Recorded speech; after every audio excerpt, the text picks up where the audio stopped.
ছেড়ে দাও আমাকে, অনেক গরম পানি তো। জ্বলছে তাই না?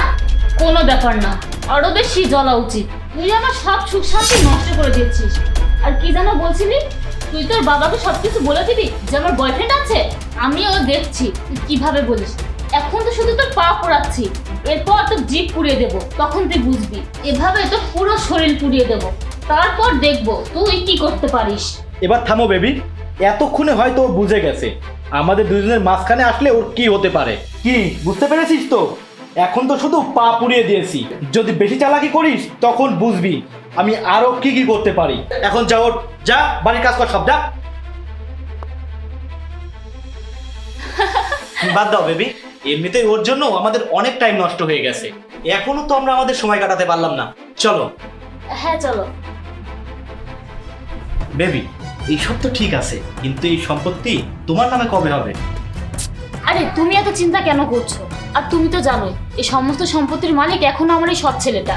যেভাবেই হোক একবার এই সম্পত্তি আমার স্বামীর নামে করে নি, তারপর আমার স্বামীকে এই রাস্তা থেকে সরিয়ে দেবো, তারপরে এই সম্পত্তি ডিরেক্টলি আমার নামে চলে আসবে, তারপরে সবকিছু ঠিক হয়ে যাবে। আমি তো চাইলে এক্ষুনি তোমার ওই সৎ ছেলেকে শেষ করতে পারি, কিন্তু এই সম্পত্তির জন্য কিছু করছি না। আচ্ছা একটা কথা বলো তো, এখন যদি তোমার স্বামী এই বাড়িতে চলে আসে তাহলে আমি কোথায় লুকাবো? প্রথমত আমার স্বামী এই সময় বাসায় আসবে না, আর যদি ভুলবশত চলেও আসে তাহলে তুমি এই পর্দার পিছনে লুকিয়ে যাবে, আর ওই পর্দার পিছনে খুঁজে দেখবে না। এই চুপ করো, আমার স্বামী কল করেছে। হ্যালো। হ্যাঁ সোনা, তুমি কোথায়? আমি তো বাড়িতেই আছি। কেন? আমি বাড়ির দরজার সামনে আছি, দরজা খোলো। তুমি এখন এই সময় বাড়িতে? আরে সোনা, এটা আমারও বাড়ি, যখন ইচ্ছা তখন আসতে পারি। আচ্ছা ঠিক আছে, তুমি ওখানেই থাকো। তাড়াতাড়ি আসো। আচ্ছা শোনো, আমার সামনে এখনই বাসা চলে এসেছে, এখন কি করবো আমি বুঝতে পারছি না। আচ্ছা তুমি এক কাজ করো, ওর ঘরে ঢোকার আগে তুমি এই পর্দার পিছনে লুকিয়ে যাও। আরে যাও। আচ্ছা ঠিক আছে।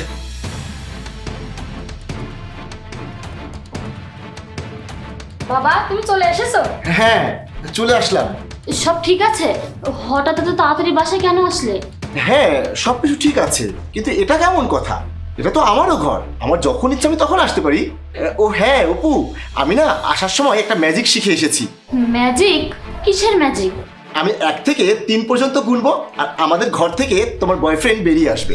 আজব, এটা কেমন ম্যাজিক? আর কি বলছো তুমি সব? Boyfriend magic? আমি তো কিছুই বুঝতে পারছি না। আমার সাথে মজা করছো তুমি? 1 মিনিট, তোমাদের দুজনের আমার কথা বিশ্বাস হচ্ছে না তাই না? আচ্ছা ঠিক আছে, চলো আমার সাথে। জাহিদ। এইবার আমি তোমাদের দুজনকে একটা জাদু দেখাবো। অপু বিশেষ করে তোমাকে। 1 2 3। হ্যাঁ অপু, কে এটা? তোমার প্রেমিককে আমাদের বাড়িতে লুকিয়ে রেখেছো? কি বলছো তুমি এসব? প্রেমিক মানে? তুমি তো বলছিলে যে জাদু দেখাবে, বয়ফ্রেন্ড বেরিয়ে আসবে। আর কে এই ছেলেটা? আমি তো তাকে চিনি না। ও আচ্ছা, এটা তোমার বয়ফ্রেন্ড না?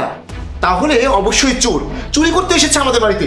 ঠিক আছে, তাহলে এখন আমি থানায় কল করি। এটা চোর। হ্যালো, হ্যাঁ স্যার, আমাদের বাসাতে একজন চোর ধরা পড়েছে, এক্ষুনি আমার বাসায় চলে আসুন। আর এই চোরকে নিয়ে গিয়ে এমন শাস্তি দিবেন যাতে আর কোনোদিন কারো বাসায় চুরি করার সাহস না পায়। তাড়াতাড়ি আসুন।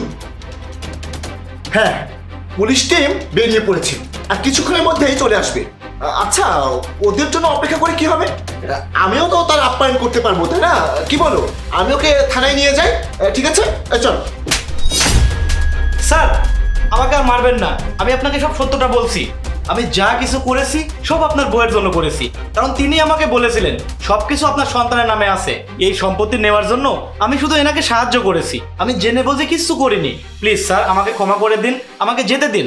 জাহিদ এসবও মিথ্যা কথা বলছে, আমি জেনে বুঝে কিছু করিনি। হ্যাঁ এটা সত্যি যে ও আমার বয়ফ্রেন্ড। আসলে ওই আমাকে বলেছিল নিজের ঘরে এসব করার জন্য, আমি ওর কথা জালে আটকে পড়েছিলাম। প্লিজ আমাকে মাফ করে দাও, ভুল হয়ে গেছে আমার। আমি তোমাকে অনেক ভালোবাসি, আমি এসব কখনোই করতে পারি না। আরে ব্যাস, অনেক হয়েছে বুঝেছো? আমি সবকিছু আমার নিজের চোখে দেখেছি তুমি আমার ছেলের উপরে কিভাবে নির্যাতন করো। আরে তুমি কি আমাকে পাগল পেয়েছো? আমি তোমার উপরে কতটা ভরসা করতাম, আর তুমি আমার ছেলেকে গরম পানি দিয়ে পুড়াচ্ছিলে। আমি ভাবতাম আমি না থাকলে তুমি আমার ছেলের খেয়াল রাখো, কিন্তু না, তুমি তো আমার ছেলের উপরে অত্যাচার করো, নিষ্ঠুর অত্যাচার, তাও আবার একে সাথে নিয়ে। আমার ছেলে তোমার গলার কাটা হয়ে গিয়েছিল, আরে তোমার তো লজ্জা হওয়া দরকার। আর এইসবের কারণ কি ছিল? শুধু টাকা আর আমার সম্পত্তি।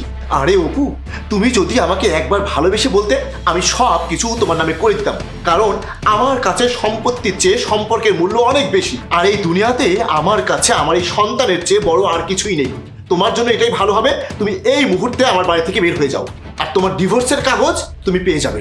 প্লিজ আমার কথা তো শোনো, আমার অনেক বড় ভুল হয়ে গেছে, তুমি প্লিজ আমাকে মাফ করে দাও।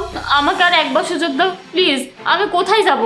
একটা সুযোগ দাও প্লিজ, আমি দ্বিতীয়বার এমন ভুল করব না। Please Zahid, sorry. থামো, কি সরি করছো? এত নিচু জঘন্য কাজের জন্য আমি তোমাকে কখনোই ক্ষমা করতে পারবো না।